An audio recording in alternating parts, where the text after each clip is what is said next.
Bonsoir à tous et à tous et bon retour après cette coupure de quelques semaines. Et comme on dit, Bessimana Tova, lorsqu'on commence un nouveau cycle, que ce soit sous un bon signe. Nous allons ce soir ensemble aborder un sujet d'actualité, c'est Rosh Hashanah. C'est vrai que cette année, la rentrée est juste avant la fête de Rosh Hashanah, et Rosh Hashanah, il y a beaucoup de choses à dire. Et surtout à Rosh Hashanah, c'est une des fêtes les moins comprises de l'année. J'insiste. Les gens ne savent pas très bien ce que ça veut dire Rosh Hashanah et qu'est-ce qui s'y passe vraiment. Comme nous allons le dévoiler devant vous. Alors, comme dans chaque chose, vous savez, lorsqu'il y a beaucoup de détails, on perd un petit peu le fil. Alors nous allons essayer aujourd'hui de trouver un point central dans Rosh Hashanah. Quel est le point central? Dans quoi on va focaliser? Vers quoi on va travailler cette année? Dans quel domaine on va travailler cette année? Quelle va être notre préparation bien particulière cette année? Alors, ce que je vais vous dire ce soir, je l'ai reçu de mon maître, le Rav Moshe Shapira.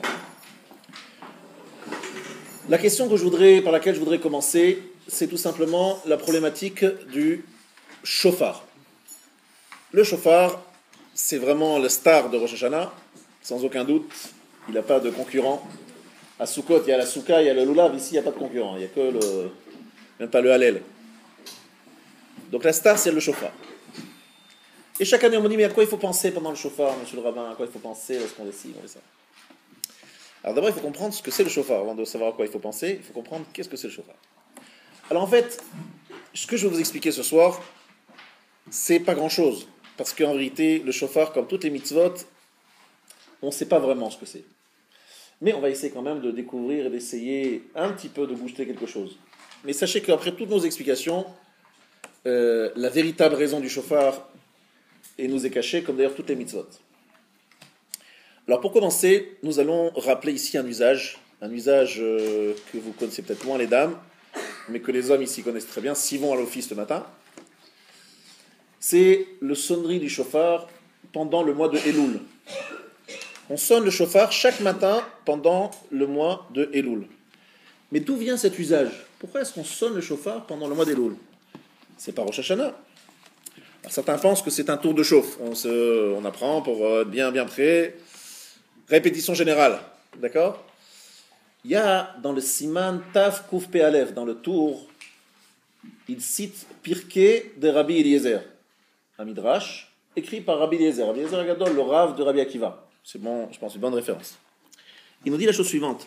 Berosh Chodesh Elul, Amar HaKadosh Baruch Hu le Moshe, Ale Elai Ha'ara. Le jour de Rosh Chodesh Elul, HaKadosh Baruch Hu, Dieu a dit à Moshe, monte me rejoindre sur la montagne. Pourquoi devait-il monter pour le rejoindre sur la montagne? Vous le savez, Moshe il est monté 3 fois sur la montagne. La première fois pour recevoir les premières tables. Patatras, catastrophe, ça s'est terminé sous malheureusement, la cassure des premières tables. Et puis après, il est monté une deuxième fois 40 jours, et là c'était pour obtenir le pardon. Et puis il est monté une troisième fois 40 jours pour recevoir les deuxièmes tables. Quand est-ce qu'il est monté pour la troisième fois? Rosh Chodesh Elul. Très bien. Et quand est-ce qu'il est redescendu? Le jour de Yom Kippour, muni des deuxièmes tables de la loi. C'est que Kippour, on ne sait pas toujours, mais c'est un jour très important pour beaucoup de raisons, et entre autres parce qu'on a reçu le deuxième table de la loi, et celles-là, on les a bien reçues, elles sont arrivées à bon port, sans la moindre cassure, sans le moindre défaut. Très bien. Alors, Hachem dit à Moshe, monte vers moi, vers la montagne. Et alors, quel rapport avec la sonnerie du shofar? Ve'eviru shofar b'machane, Moshe ala lahar. À ce moment-là, les Juifs, ils ont dit, sonnons du shofar. Sonnons du shofar parce que Moshe monte sur la montagne. C'est les Juifs qui ont eu cette initiative. Et pourquoi l'ont-ils fait? Shelo yit'u od achar avodah zara. Pour qu'ils ne fassent pas la même erreur. Ils ont fait l'idolâtrie la première fois, ça ne se reproduise pas. Je vous explique, la dernière fois, c'était le Vaudor. Le Vaudor, pourquoi est-ce qu'il y a eu l'erreur? Parce qu'ils ont mal fait le calcul. Ils ont pas bien compté les 40 jours.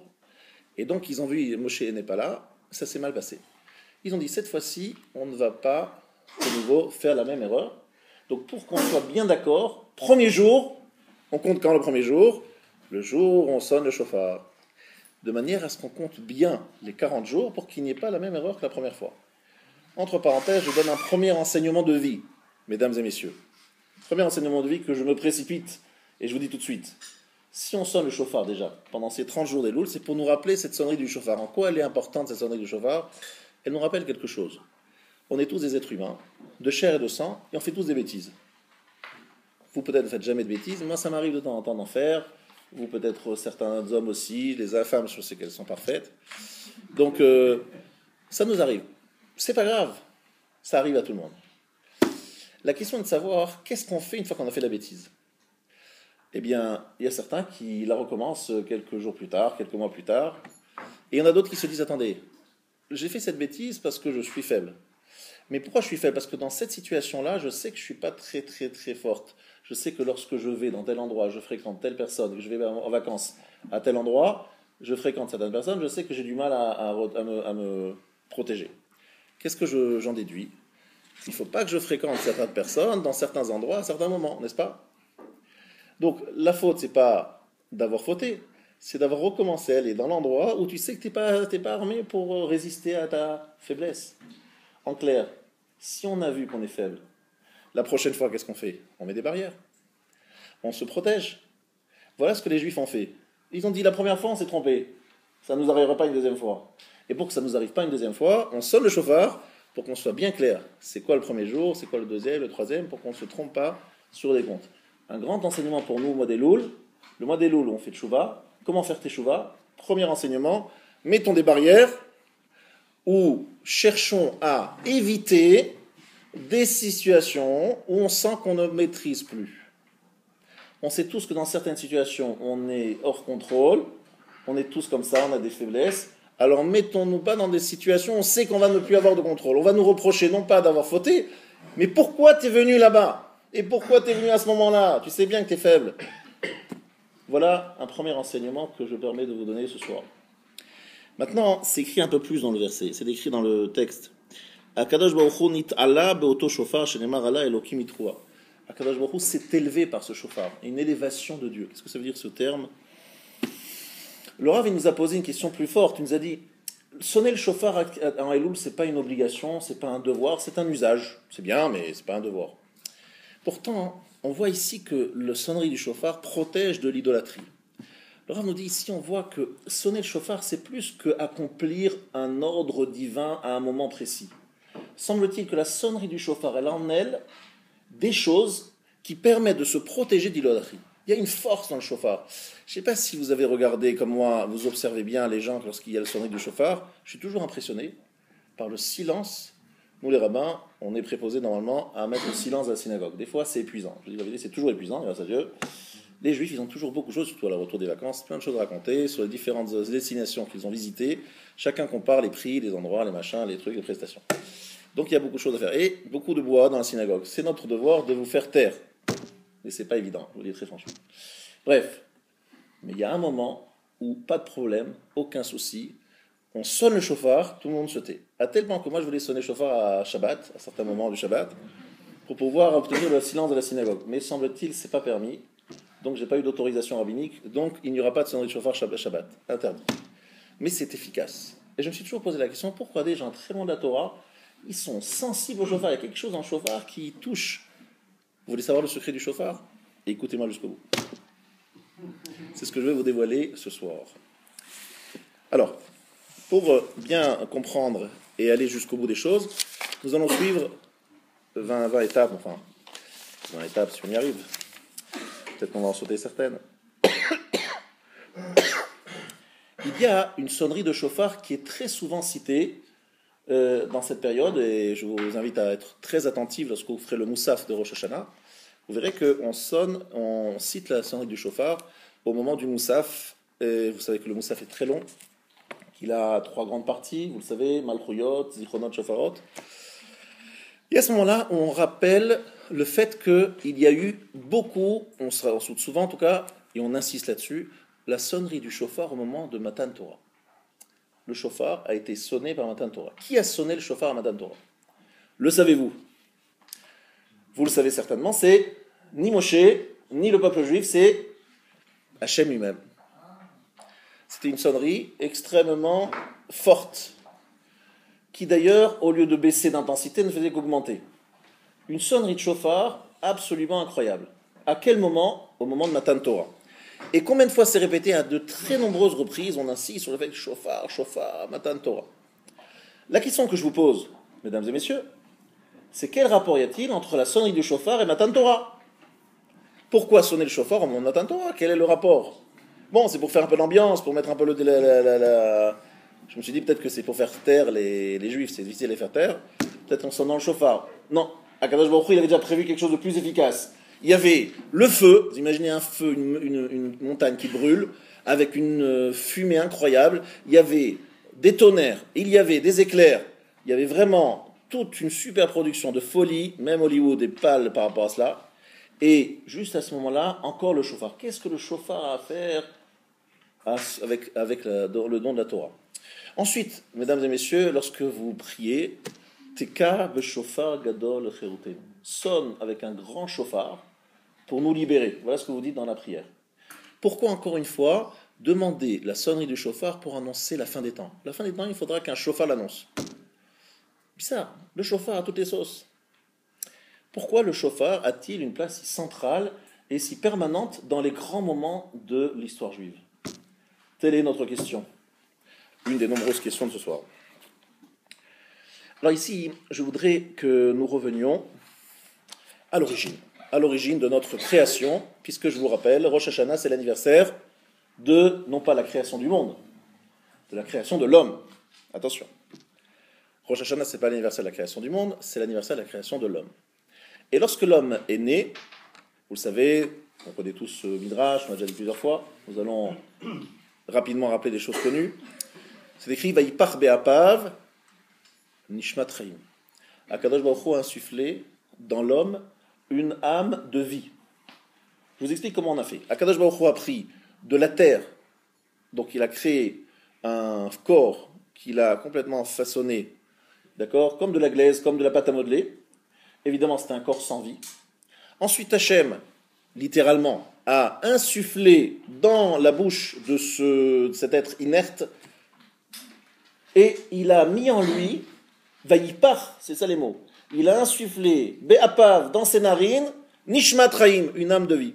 Vayihi Adam, le Nefesh Chaya.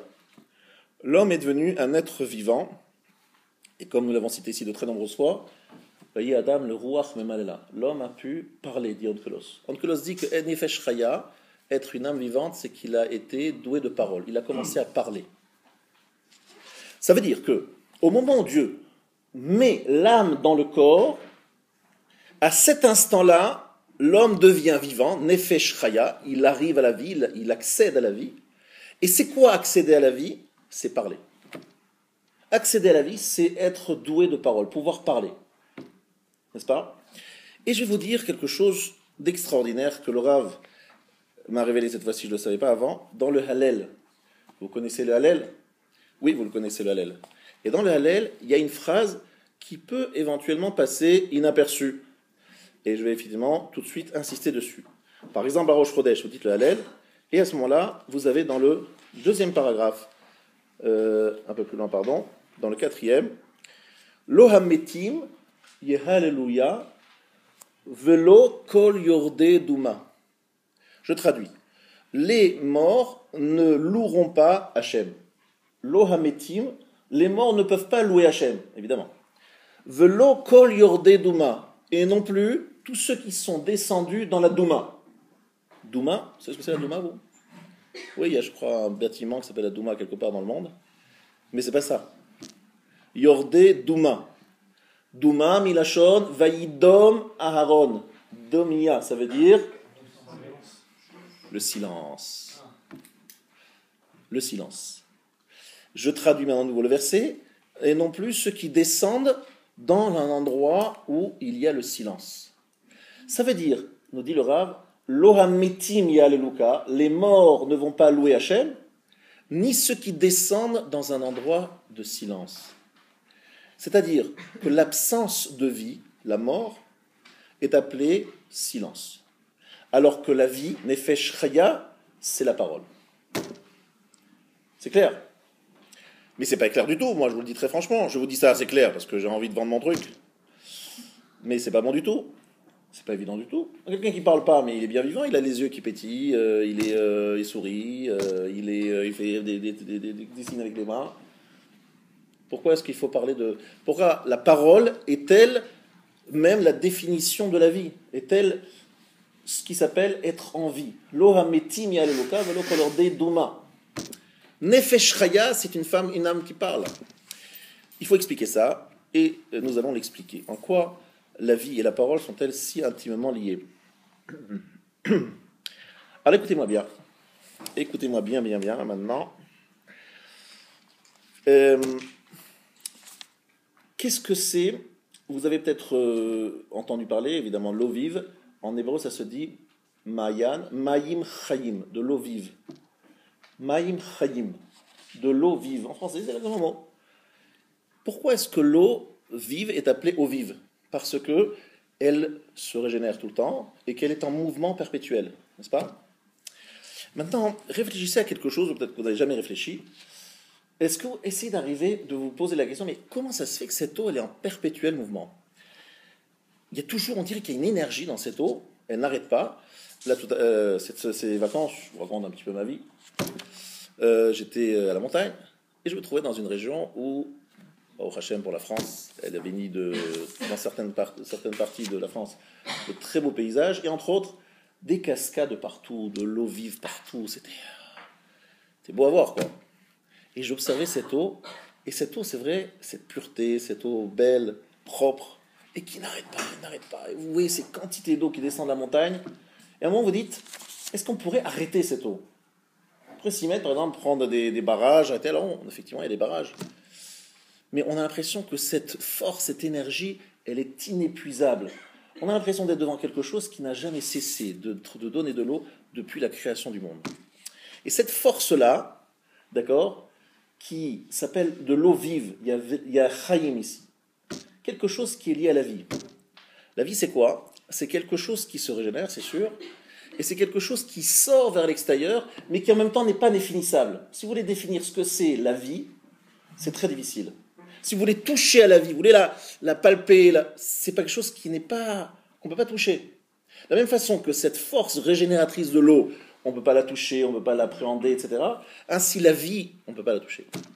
Mais ce qu'on se rend compte, c'est quelque chose qui sort. Il y a quelque chose qui est à l'intérieur et qui va vers l'extérieur. Vous voyez ce que je veux dire? On a une roche, et puis il y a de l'eau qui sort de l'extérieur, on appelle ça de l'eau vive. D'accord?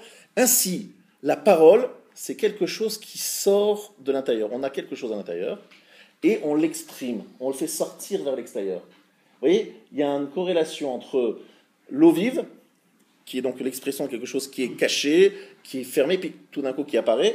Ainsi, la parole, c'est la capacité d'exprimer, de faire ressortir des choses qu'on a en nous.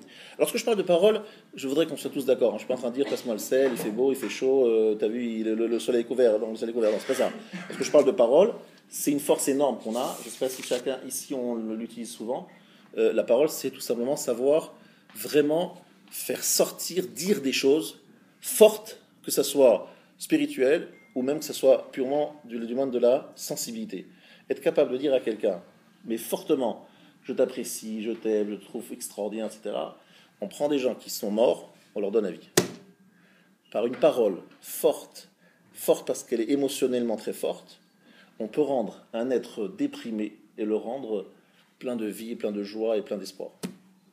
La parole, c'est la capacité de faire ressortir tout ce qui est en nous, au niveau de notre sensibilité, notre intellect, etc., et de le transmettre à quelqu'un d'autre, et de le faire apparaître. Ça, c'est la dimension de la vie, la dimension de la parole, pardon. Et c'est en cela que Maïm Chaim, cette eau qui vibre, qui sort du sol, cette expression parlée, on retrouve la même dimension. Maintenant, regardez bien. Et là, je voudrais vraiment que vous écoutiez où on veut aller. Lorsque Dieu a insufflé en l'homme cette fameuse âme de vie, Vaïpar Be'apav Nishmat Chaim, il a mis en lui une force, et l'homme parle. Au moment où l'homme parle, il a en lui beaucoup de problématiques qui sont liées au monde dans lequel nous vivons. Nous vivons dans un monde de mensonges. D'ailleurs, lorsque Dieu a voulu créer le monde, il a fait appeler un quorum d'anges. Il leur a dit, qu'est-ce que vous en pensez? Je crée le monde ou je ne crée pas le monde? Et chaque ange représentait un trait de caractère. Et parmi eux, il y avait l'ange de la vérité. L'ange de la vérité, on demande à monsieur l'ange de la vérité, dites-moi, est-ce que je crée l'homme ou je ne le crée pas? Qu'est-ce qu'il a répondu, l'ange de vérité? Oh non, non, non, ne le crée pas. Koulosh Karim. L'homme est plein de mensonges. Et le Rav nous a dit, chaque Rosh Hashanah, Hachem convoque tous les anges et il leur pose la même question. Je reprends ou pas? On recommence une année? Nous, pour nous, c'est normal. Et à l'année, bon, ça continue. Mais attendez, c'est pas comme ça que ça se passe. Dans quelques jours, Hachem, il va convoquer tout le monde, il va leur dire, écoutez, on recommence ou pas? Alors de nouveau, l'ange du mensonge va dire, l'ange de la vérité dira, ouh là là, surtout pas, c'est catastrophique. Ils sont dans le mensonge absolu. Et à ce moment-là, c'est à nous d'agir. Et comment on va agir? On va prendre le chauffard et on va souffler dans un chauffard. Et à ce moment-là, l'ange du mensonge, l'ange de la vérité, pardon, va dire, il faut le recréer. Ah oui? Quel rapport entre le chauffard et la vérité? C'est qu'en fait, il y a un symbole très fort, très très fort dans le chauffard. Le chauffard, il fait appel au souffle, qui est avant la parole. C'est-à-dire, en fait, Hachem nous demande à Rosh Hashanah, non pas simplement de sonner dans un chauffard pour retrouver le souffle avant que la parole ne la déforme ou la forme. C'est quoi une parole d'abord? Réfléchissons, c'est quoi une parole? Une parole, c'est un souffle, d'accord? Je dois souffler, il y a les lèvres, il y a la langue, il y a les cordes vocales, et ça donne une parole. On est d'accord? Qu'est-ce que c'est que le chauffard? C'est prendre le souffle et le faire rentrer dans une corne sans qu'il ne touche ni les lèvres et ni que les cordes vocales lui donnent une certaine forme de son. Comprenez? Donc on est dans ce qui vient avant la parole, ce qui est à l'origine de la parole, le col. Le col, c'est la voix. Vous savez qu'ils ont fait une étude, les scientifiques, sur les discours. Qu'est-ce qui passe le plus dans un discours? C'est un peu démoralisant pour nous, en vérité, mais bon. On m'a dit... on se demande dans la vérité. Bon, ce qu'on dit, c'est pas tellement important. La vérité, c'est quelques pourcentages. Par contre, le gestuel, et surtout le ton. Vous avez compris? Le ton, la voix, la musique qui accompagne les paroles, a beaucoup plus de force et d'impact que ce qui est dit. Vous savez ça? C'est quoi ce son? C'est quoi de quoi on parle? C'est le col. C'est quelque chose qui n'est pas lié à l'expression, c'est quelque chose qui est très difficile à définir, mais qu'on la Torah appelle kol. Kol Yaakov, la voix de Jacob. La voix. Et bien ce quelque chose-là, on essaie de le capter par le chauffard et de le transmettre. Et de dire à Kadosh Baruch Hu, on veut revenir à l'état du premier jour. Le premier jour, on était tous émettes de vérité. Et depuis que la parole s'est installée dans le monde, la parole, on l'utilise à tort et à travers, plutôt à travers et à tort que pour le vrai. Et finalement, on a complètement déformé cette force de la voix, cette force de la vérité qui est en nous. Donc le jour de Rosh Hashanah, opération vérité. Monsieur propre, on arrive, on va nettoyer tout ce qui est du mensonge. Il faut revenir à l'origine. Et l'origine, c'était le col. C'est-à-dire que pour pouvoir déformer, il faut être déjà dans l'expression parlée. Avant de l'avoir l'expression parlée, il n'y a pas de déformation possible. On est dans le souffle, dans la neshama, dans le domaine de l'origine même des choses. Vous comprenez ou pas? Je vais développer un peu plus pour que vous compreniez bien de quoi on parle.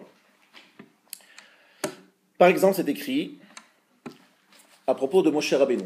PLP Adaberbo. PLP, ça veut dire bouche vers bouche. Alors, Hachem, il dit à Moshe, je lui parle bouche vers bouche. Alors, c'est pas bouche, hein, le président. C'est quoi la bouche? Si bouche, elle bouche. C'est quoi?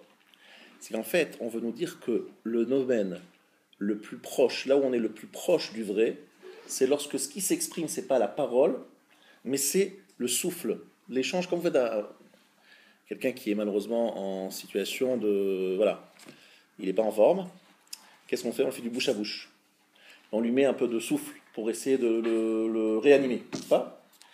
PLP, Ça veut dire que quelque part, le jour de Rosh Hashanah, le symbolique du shofar, c'est de dire il faut retrouver ce qui était avant que le monde du mensonge intervienne. Le monde du mensonge, qui est le monde de la parole mensongère, justement, il faut justement arriver à retrouver l'origine. Je vais vous expliquer ce que ça veut dire. C'est très intelligent pédagogiquement, je trouve ça magnifique. Moi, je suis impressionné chaque fois de plus en plus. Chaque année, je répète les mêmes choses. Non, pas la même chose, je rajoute. Mais je suis chaque fois plus interrogé sur la pédagogie de la chose. Tous les gens ici, on se sont dit avant de venir au cours, ils vont dire Rosh Hashanah, c'est le renouvellement. Évidemment, on se renouvelle, on va prendre des bonnes dispositions, C'est sûr. Mais la question ici de savoir quel est le point fondamental et principal de Rosh Hashanah. Alors quel est le point principal et fondamental de Rosh Hashanah? Lequel? C'est quoi le point fondamental? Alors là, le Rav nous a dit que le point fondamental, c'est d'arriver au P, c'est-à-dire à l'origine de la parole, retrouver la vérité qui précède le mensonge. Qu'est-ce que ça veut dire? J'ai ici une Gemara dans Rosh Hashanah. C'est une Gemara dans Rosh Hashanah de la chose suivante. Dans Tav Tetzaïn. Lama tokinu meriim kshem yoshvim ve tokinu meriim kshem omdim. Pourquoi est-ce qu'on fait des tkiot et des truot lorsqu'on est debout et des truot et des tkiot lorsqu'on est assis? Je vous explique ce que ça veut dire. Vous avez remarqué à la synagogue qu'il y a beaucoup de sonneries. À un moment, on sort d'ailleurs, on a la tête un peu comme ça sonne dans tous les sens, ça sonne vesimcha. Qu'est-ce qui se passe? On a juste après la Kriyat Torah, on est assis, on écoute le shofar. Après, on fait la Hamida, on écoute le shofar. On fait Chazara, on écoute le shofar. On rentre à la maison, on fait le shofar. Mosav, on fait le shofar. Ouh là. Question, est-ce qu'il faut sonner autant le shofar? Combien de fois il faut sonner le shofar? Vous savez, 3 fois 3, plus les tkiyot avant. 3 fois 3, 3, plus la tkiyot avant. En 2 mots, il suffit d'avoir fait ce qui présuit la Kriyat Torah, et on est quitte. Alors pourquoi on en rajoute? On a fait 100 sons, pas 100 sons et Dalila, 100 sons, ça veut dire 100 fois des 100 sons. Pourquoi? On n'a pas besoin, on n'a besoin que 40, on n'a besoin que de 30. Pourquoi arriver à autant de sons? La Gemara pose la question dans Rosh Hashanah, il dit que dès le arbev à Satan. C'est pour troubler le Satan. Il faut que le Satan soit troublé. Alors pourquoi le Satan est-il troublé, à votre avis? Qu'est-ce qui le trouble? La sonnerie du shofar, ça le trouble. Franchement, il ne faut pas beaucoup à la pauvre. Certains disent oui, parce que ça annonce la fin des temps. D'autres disent parce que les Juifs, ils en rajoutent, etc. Mais pourquoi le Satan est-il troublé lorsque nous sonnons le shofar? Qu'est-ce qui lui fait peur? De quoi quel est le problème? Alors, il y a 2 lectures, vous savez, dans la vie. Il y a la lecture un peu mystique. Le Satan, c'est une antidote satanique, c'est mystique, satanique, machin. Il y a ici une force cachée, etc. Bon. Et moi, je voudrais vous expliquer ça d'une forme beaucoup plus psychologique. Qu'est-ce que le Satan? Et pourquoi le Satan est-il perturbé par le shofar? Alors, vous savez qui c'est monsieur le Satan? Satan, il a 3 noms. Il s'appelle Yetzer Hara, le mauvais penchant. Il s'appelle Satan et il s'appelle Malach Hamavet, ange de la mort. Et c'est le même personnage qui fait tout. Je vous explique comment il fonctionne. Il vient chez nous, de temps en temps, et il nous dit, tu veux pas faire une petite avéra sympathique, gentille, on est en plein mois d'août, il n'y a personne, il n'y a pas de rabbin à 100 km à la ronde, il n'y a pas de personne qui te voit, il n'y a pas non plus de portable qui se balade. Tu fais une petite avéra gentille, tranquille, sans laisser de traces. Le crime parfait. Bon.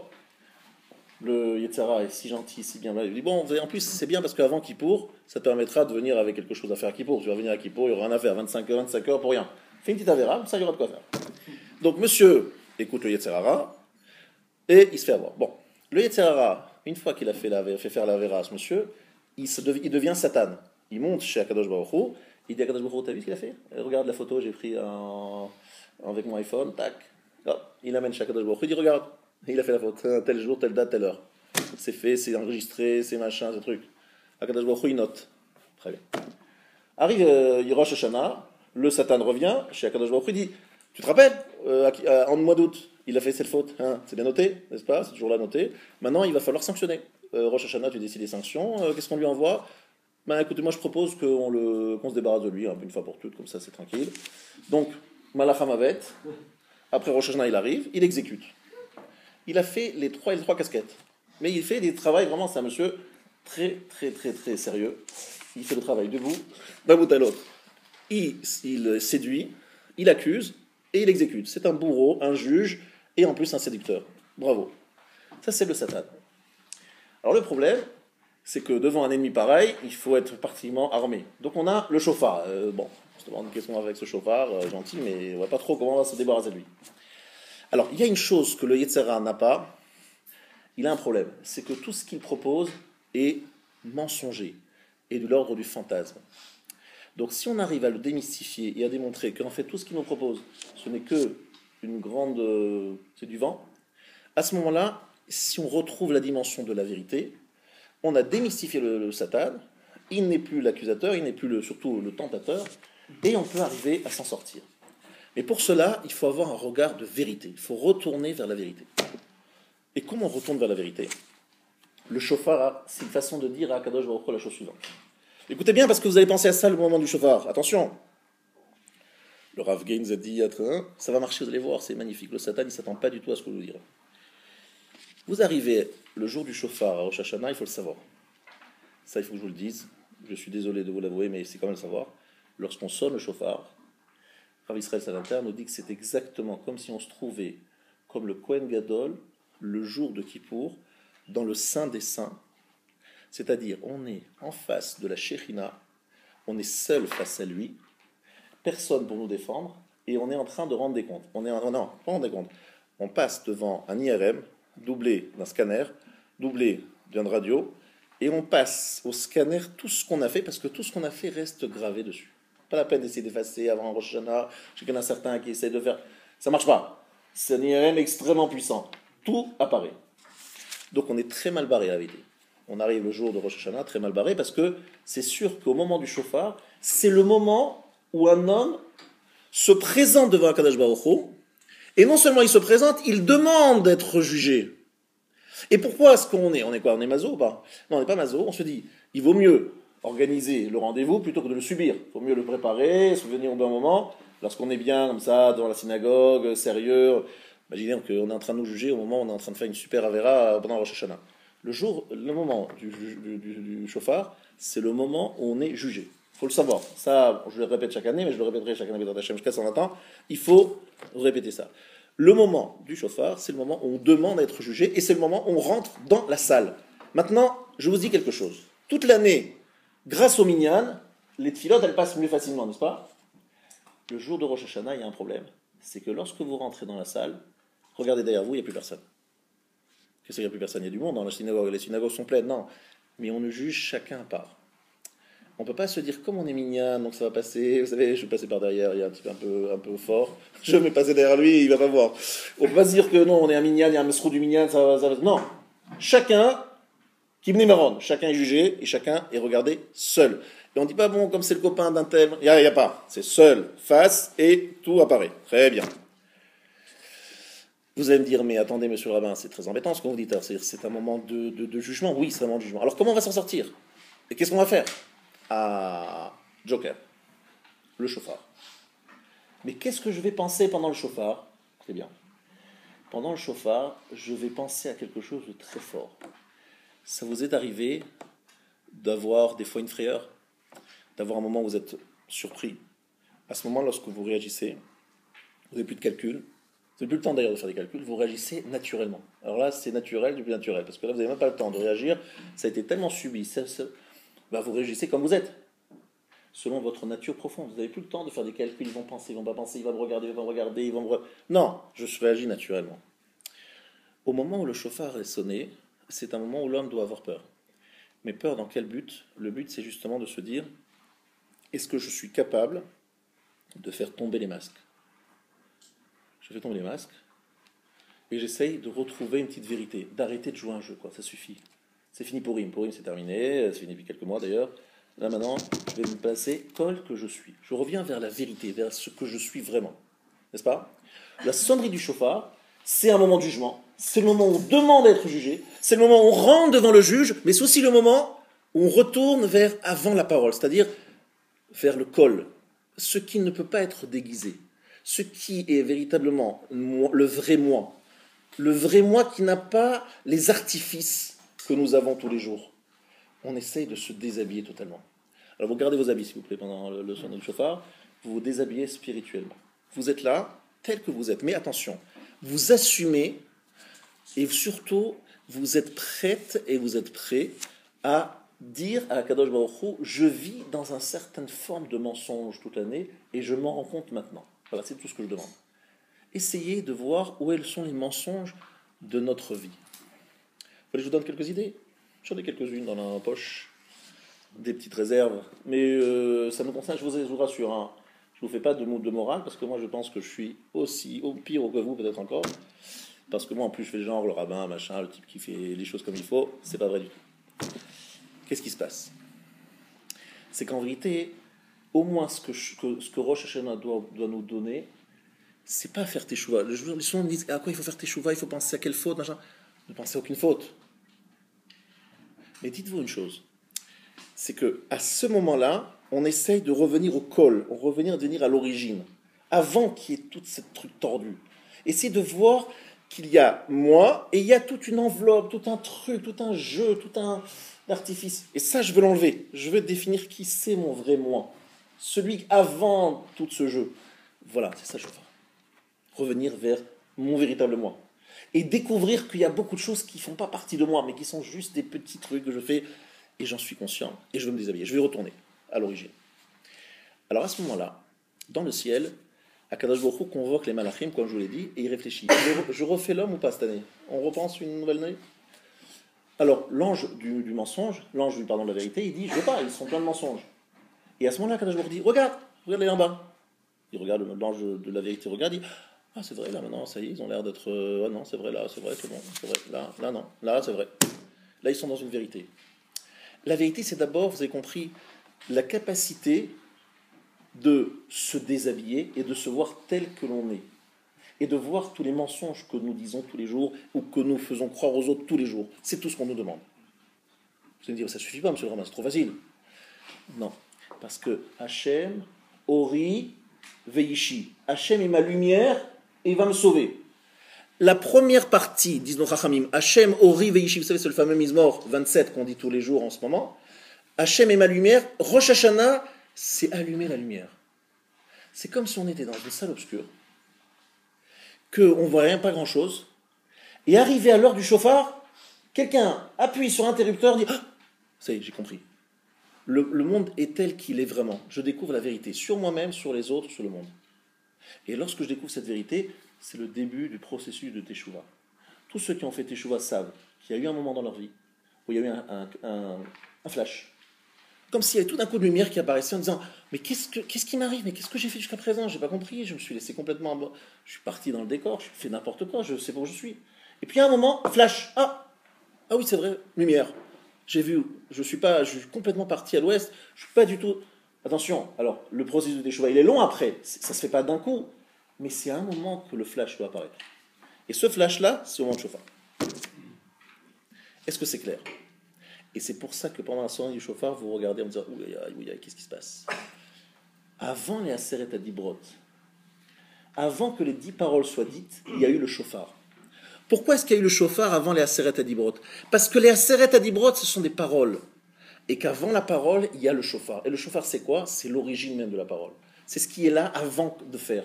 Ce qui est là avant, c'est-à-dire ce qui est pur, à 100%. C'est l'énergie que j'ai avant qu'elle s'exprime. Alors moi, je voudrais vous donner une autre image, parce que j'ai besoin d'images pour bien vous faire comprendre ce que c'est Rosh Hashanah. C'est un peu comme si, à l'heure du chauffard, il y avait quelque chose qui mourait et quelque chose qui va naître. Alors là, le Rav nous a dit quelque chose de magnifique et extraordinaire. Est-ce que vous savez comment s'appellent Yocheved et Myriam dans Shemot?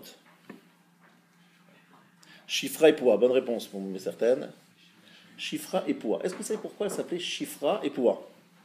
Poua parce que c'est celle qui faisait pleurer, parce que l'enfant, lorsqu'il sort du ventre de sa maman, il pleure. Il commence déjà comme ça, direct, il n'est pas content.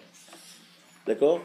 Et Poua, c'est celle qui, quelque part, accompagnait ce pleur, faisait, parce que c'est important que l'enfant se libère, donc il faut qu'il pleure au moment de sa naissance.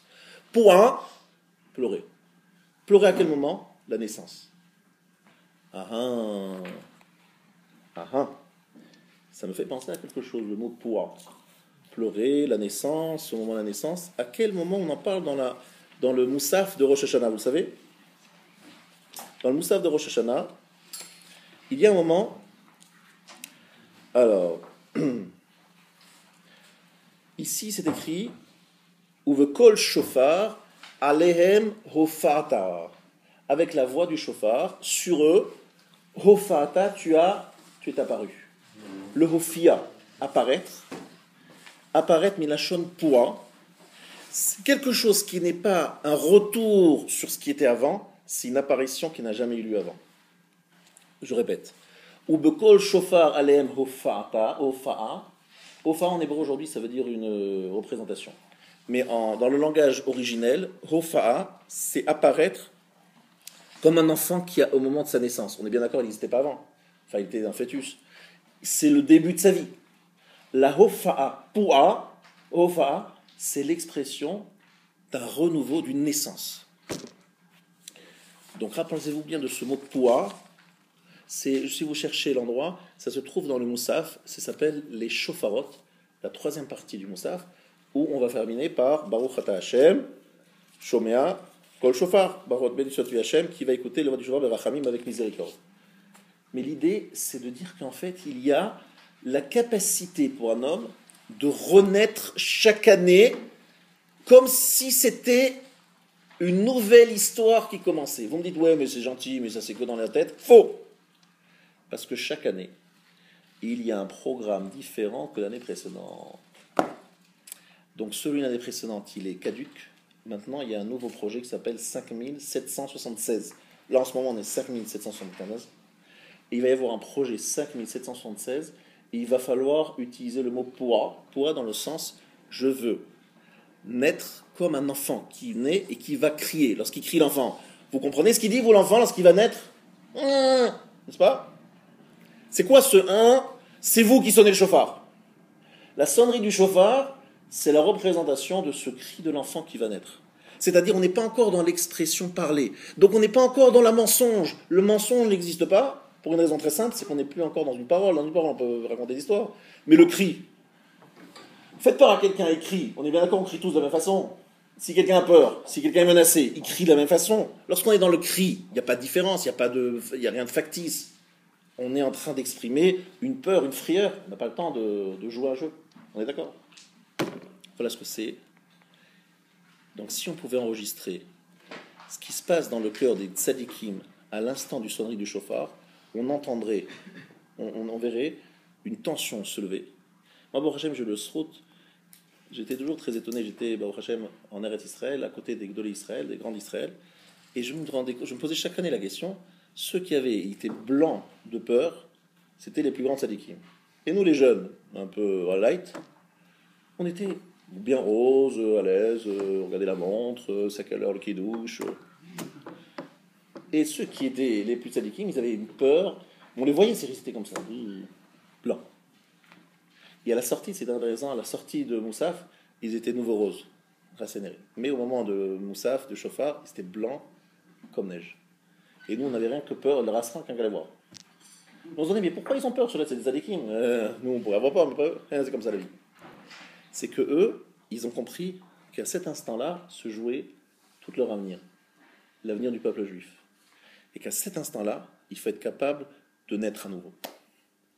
Et pour renaître à nouveau, il faut recommencer l'histoire. Et recommencer l'histoire, c'est remettre l'âme de vie. Lorsque l'âme est rentrée dans le corps, Vayi Adam le Nefesh Chaya, l'homme est devenu un autre doué de vie, eh bien il a commencé à parler.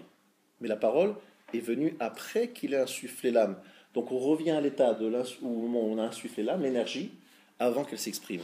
C'est un peu comme si, je vais donner un peu un exemple pour que vous compreniez. Voilà, j'ai 50 ans, et à un moment je me dis, catastrophe, tout a été un échec.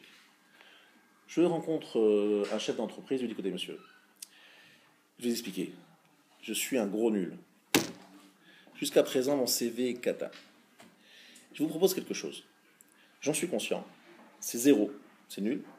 Mais comme j'en ai pris conscience que depuis quelques jours, je pense que là maintenant, si vous m'expliquez comment utiliser mes forces, mon énergie, je peux donner une orientation à ma vie totalement différente que celle que j'ai eue jusqu'à présent. Parce que la raison pour laquelle j'ai échoué, c'est parce que j'avais personne pour me diriger, parce que je savais pas, parce que j'ai fait plein d'essais, parce que personne m'a aidé. J'avais que des gens qui mettaient le bâton dans les roues.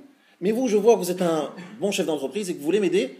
Bien, je remets mon avenir dans vos mains. Donc s'il vous plaît, toute mon énergie, tout mon cœur, toute mon âme, dans vos mains. Et je ferai ce que vous allez me dire. Ah, à ce moment-là, il y a des chances pour que cet homme qui est effectivement un bon manager, il fasse de moi un bon employé. Voilà ce qu'on nous demande à Rosh Hashanah.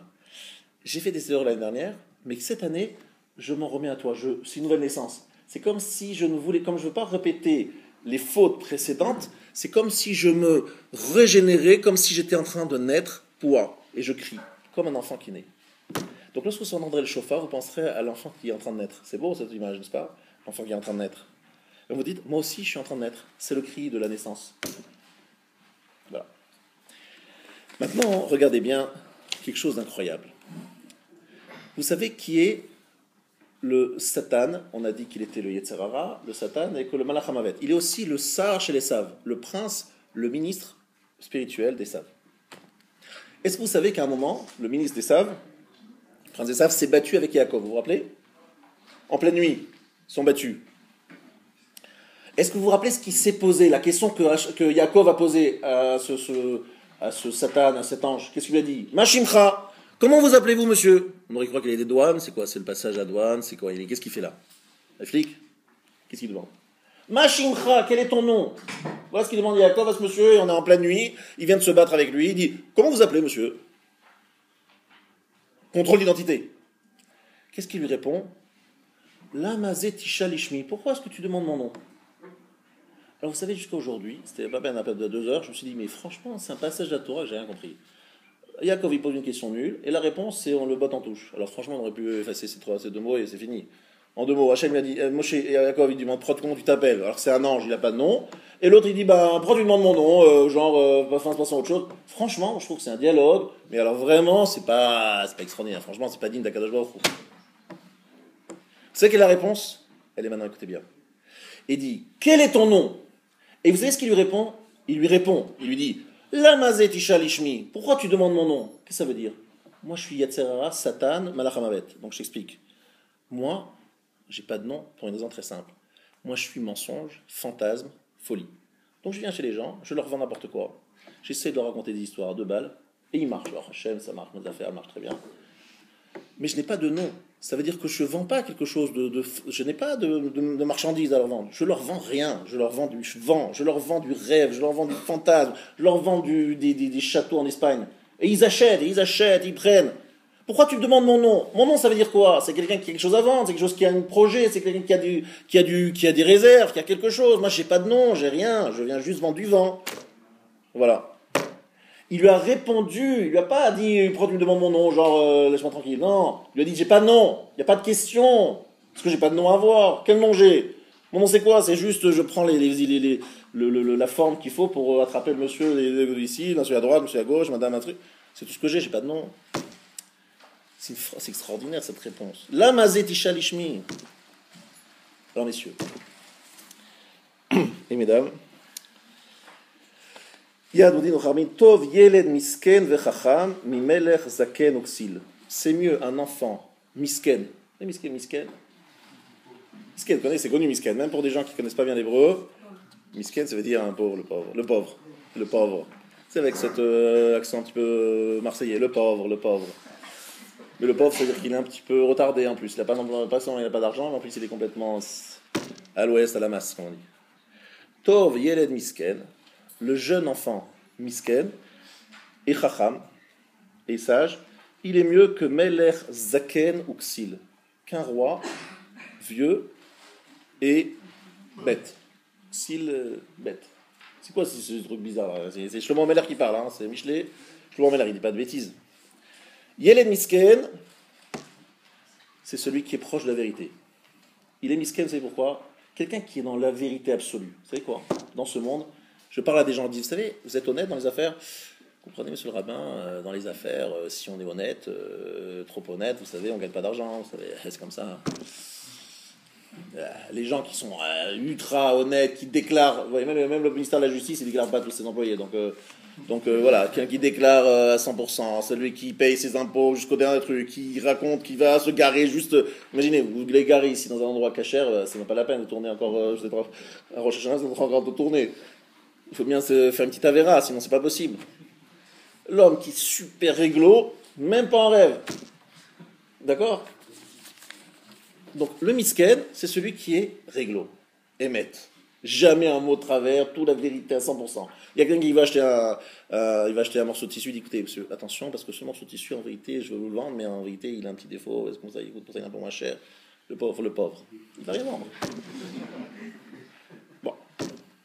Donc les misken, mais dit Shlomo Amelech, Tov, Yeled misken vechacham.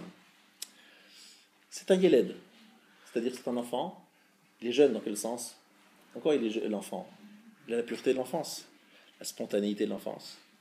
Il est misken, parce que dans ce monde, c'est le monde du mensonge. Et il est chacham. En face de lui, il y a un zaken, monsieur âgé, celui de Tzerara. Il a beaucoup d'âge. Il est zaken, mais il est melech. Il règne, il domine le monde.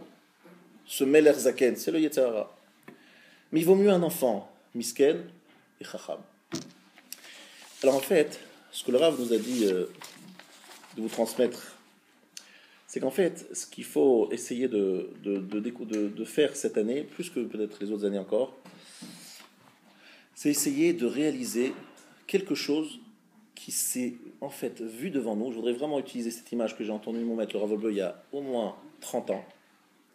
Kol harisha kula ke ashan tichle. Quelqu'un se rappelle cette phrase? Kol harisha kula ke ashan tichle. Toute la risha. Risha c'est quoi? La méchanceté. Ke ashan comme la fumée. Tichle. Elle va se terminer, elle va disparaître. Un jour, le Rav nous a dit, regardez, l'URSS, il y a des SS, à l'époque ça s'appelait des SS, je sais pas quoi, dirigés vers toutes les capitales européennes. Il y a là-bas des ogives nucléaires, dirigées sur toutes les capitales européennes. Il y a une armée extrêmement puissante. Il y a des moyens. Il y a un dirigeant extrêmement fort, l'URSS. Combien de guerres faudra-t-il? Combien de morts? Combien de millions de morts pour arriver au bout de l'URSS? Et vous savez ce qui s'est passé? Vous savez. 1989, Glasnost. Hop, tout s'est écroulé comme un château de cartes. Il dit, mais où s'est passé les guerres, les morts, les millions de morts, les SS-20, SS-30, SS je sais pas quoi? Où s'est passé tout ça? Ben, on a tout cassé, ils sont allés le démanteler dans une décharge. Il m'a dit, regarde. Il m'a dit comme ça, il m'a dit, regarde. C'est comme ça qu'à la fin des temps, en quelques mois, ça n'a pas pris beaucoup de temps, l'URSS s'est disloqué, tout a disparu, et toute cette menace était caduque. Mais les gens pensaient au départ, mais c'est énorme, c'est incroyable. Imaginez-vous une très grande fumée. La fumée, elle paraît palpable, ça paraît d'être quelque chose de très fort, c'est très noir, hein, la fumée. Ça paraît d'être très, très menaçant. Vous rentrez dans la fumée, vous traversez la fumée. Il n'y a pas de problème, il n'y a rien. C'est incroyable. Il dit ainsi viendra un jour où on verra que toute la méchanceté du monde et tous les mensonges du monde, c'est comme de la fumée. Parce que lorsque la lumière apparaîtra, eh bien on verra que tout ça c'était que fumée. Et que tout s'écroulera comme un château de cartes. Et que le jour de Rosh Hashanah, on demande à Kadosh Baruch Hu, Kol harisha kula ke'ashan tichle, donne-nous cette route de voir ce mensonge disparaître. Mais pas de le voir lorsqu'il va disparaître, de le voir déjà maintenant, avant qu'il disparaisse. Mais regardez-moi bien. J'ai une question à vous poser pour terminer mon shiur. Une question très simple. Moi, si j'avais écrit la Shemona Esrei, les tefilot de Rosh Hashanah, j'aurais écrit à toutes les coins de page, toutes les 2 lignes, s'il te plaît Hachem, donne-moi la bonne vie, donne-moi écris-moi dans Sefer HaChaim, s'il te plaît, donne-moi la santé, la parnassa, la nachada des enfants, J'aurais fait toute une liste, et j'aurais répété ça au moins 300 000 fois dans la journée de Rosh Hashanah, n'est-ce pas? Je pense que vous aurez fait la même chose vous aussi, si vous l'avez écrite. Je regarde l'office, je feuillette, je me dis, bon, alors on va regarder quelle est la prière principale pendant la fête de Rosh Hashanah. Alors on y va. Vous savez comment sont construites les prières? Il y a les 3 premières bénédictions, les 3 dernières, c'est toujours identique. Et là, il y a une petite différence, mais c'est au début. Mais au milieu, au milieu, il y a 7 bénédictions générales. Donc, je regarde par exemple Arvi de Rosh Hashanah. Je me dis, voilà, Arvi de Rosh Hashanah, de quoi on va parler? Attention, on va parler de la leçon d'un Belleville, Sefer HaChaim, etc. Bon, on y va. Je feuillette. Elokeinu, Elokevotenu. Melor alkol haolam kulo birvodach. Règne sur le monde entier avec ton honneur.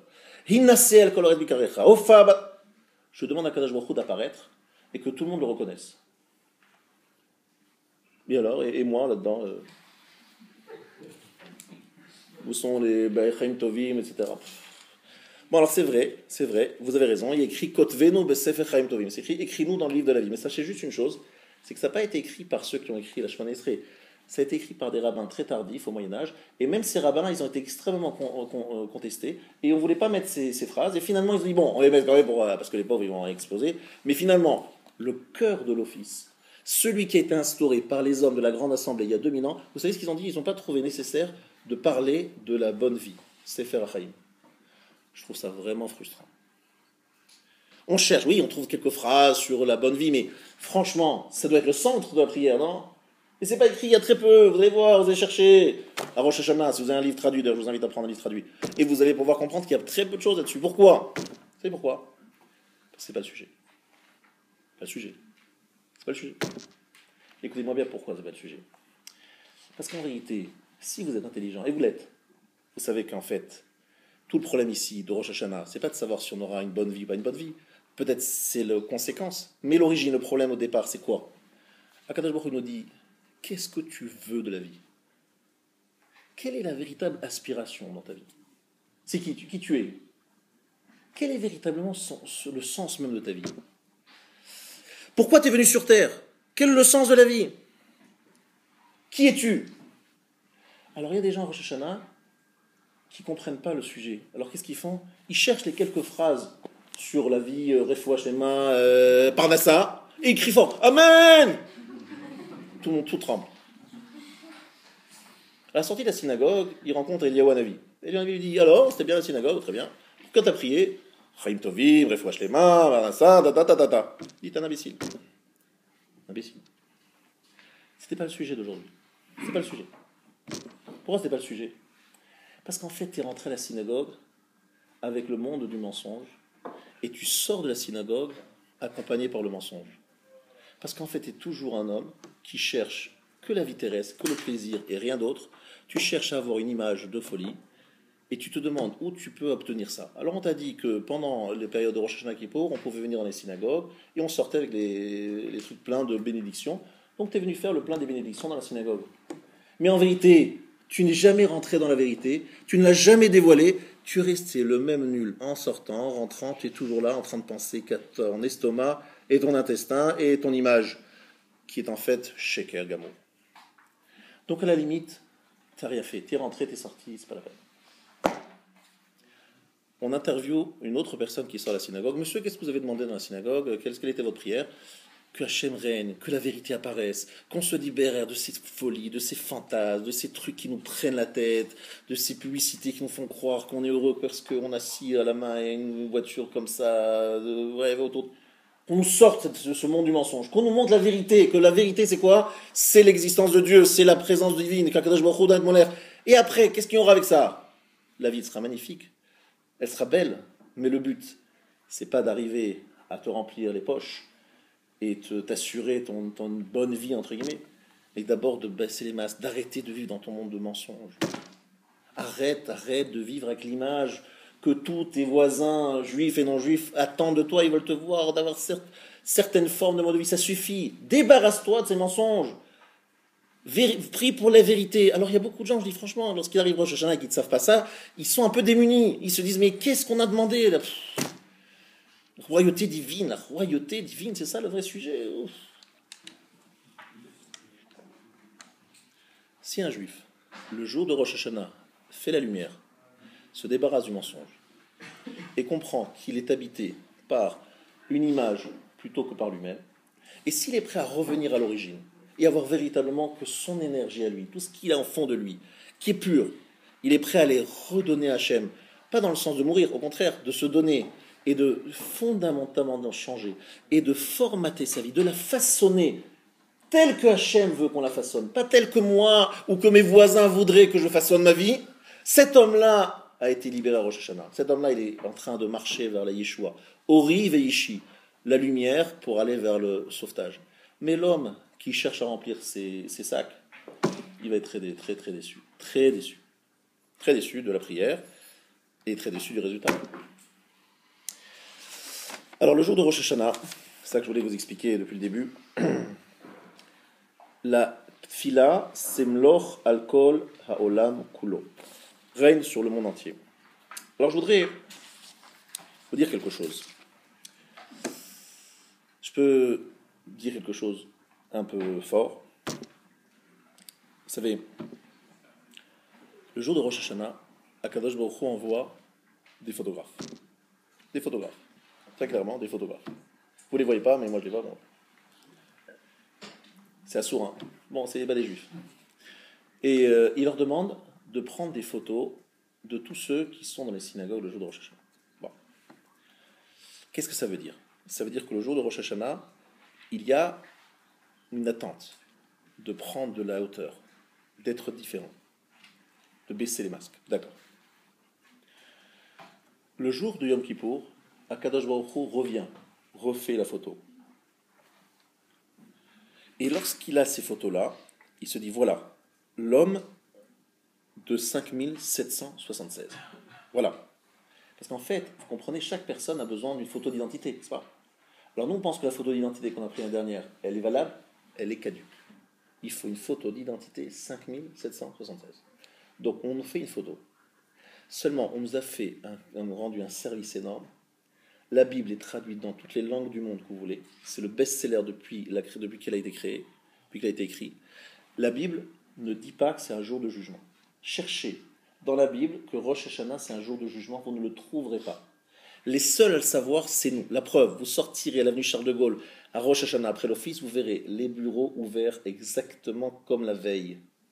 Pourtant, tout le monde est jugé, juif et non-juif. Il n'y a personne qui échappe. Seulement, les seuls à être informés, c'est nous. Donc, qu'est-ce qu'on fait? On se prépare. On arrive et on est propre. Bien, nickel. Donc, au moment de la photo, on est à notre avantage. Magnifique. On est dans nos plus beaux atouts. On est magnifique. On sent la spiritualité.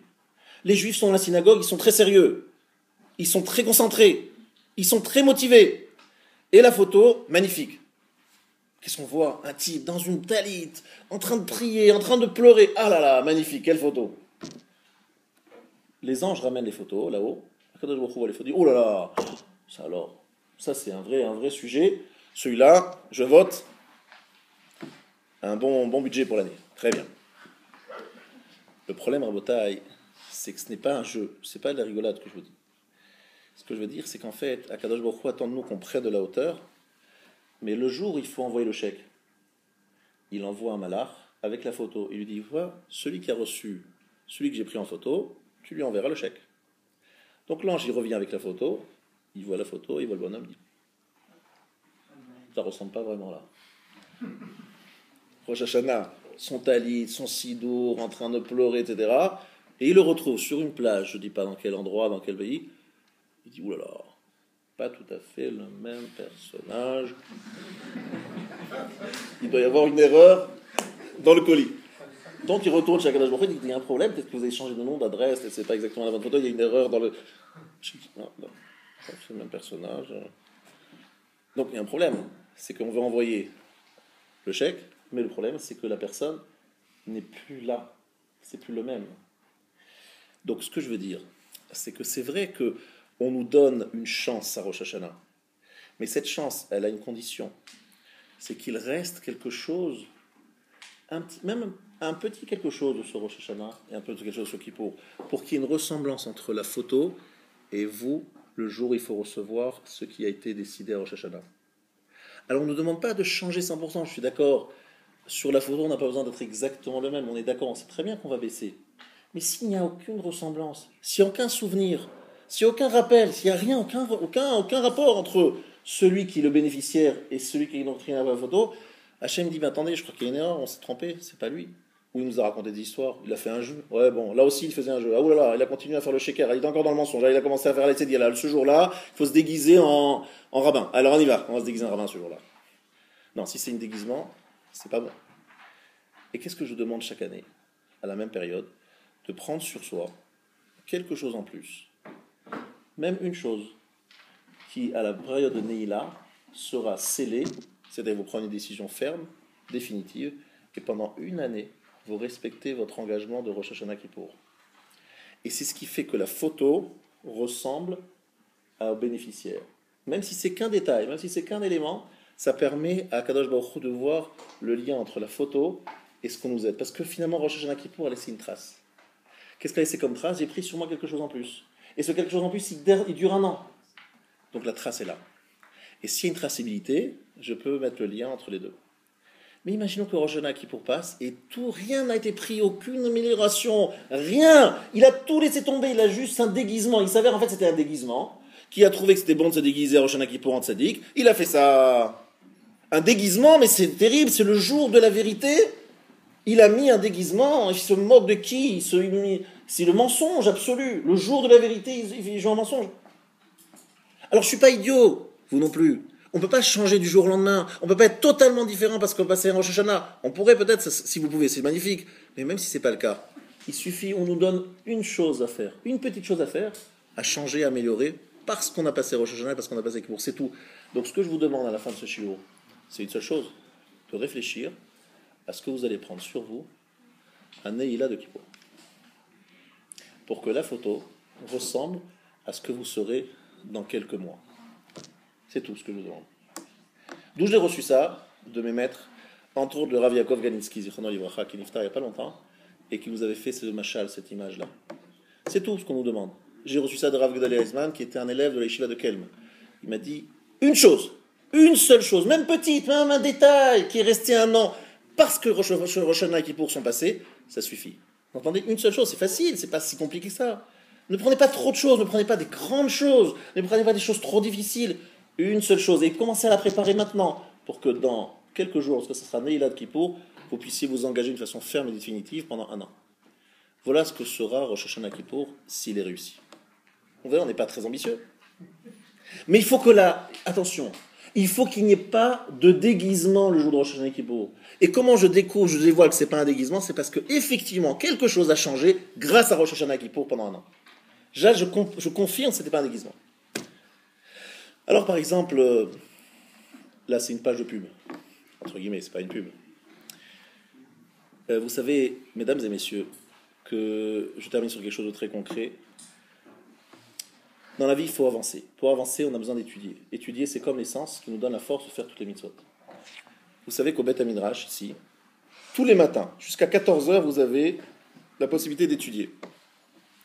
Je parle aux hommes, tous les matins. Nous vous attendons de pied ferme. Vous avez un contrat, c'est des fois entre deux contrats, on a un petit moment, ou bien vous êtes au chômage. Chez nous, il n'y a jamais de chômage. On a toujours quelque chose à faire. C'est venir étudier la Torah. Et ici, il y a des bâtiments Midrashot ouverts. Il faut venir, c'est gratuit. Vous venez, vous asseyez et vous étudiez. Donc ici, jusqu'à 14h, tous les jours et tous les soirs. Et pour mesdames, nous avons un séminaire qui s'appelle Bet Aleph et qui est à Levallois. Et tous les lundis matins, les dames, les jeunes filles sont invitées de 9h à 13h au 100 rue Édouard Vaillant. Il faut venir. Et nous lançons cette année une formation informatique l'après-midi pour les jeunes filles qui voudraient avoir un diplôme israélien et un diplôme français. C'est-à-dire en clair, le matin, Torah, l'après-midi, une formation professionnelle reconnue par une université israélienne et en même temps par une université française. Donc c'est quelque chose qu'il faut faire savoir. Et c'est pour l'instant uniquement pour les jeunes filles. Peut-être qu'un jour ce sera pour les garçons aussi. Pour l'instant, c'est que les jeunes filles. Donc voilà, très bon niveau, hein, il faut être bon, En Kodesh et en Chol, il faut être bon. 9h, 13h, Torah, 14h, 19h, des études. D'accord? Voilà, je vous souhaite à tous, je vous donne rendez-vous d'abord la semaine prochaine, ce sera le 9. Et la semaine d'après, ce sera Motsae Ta'anit Tzom Gedalia. Donc on se verra le jeudi 17. Donc mercredi 9 et jeudi 17 pour les prochains cours. Rabbi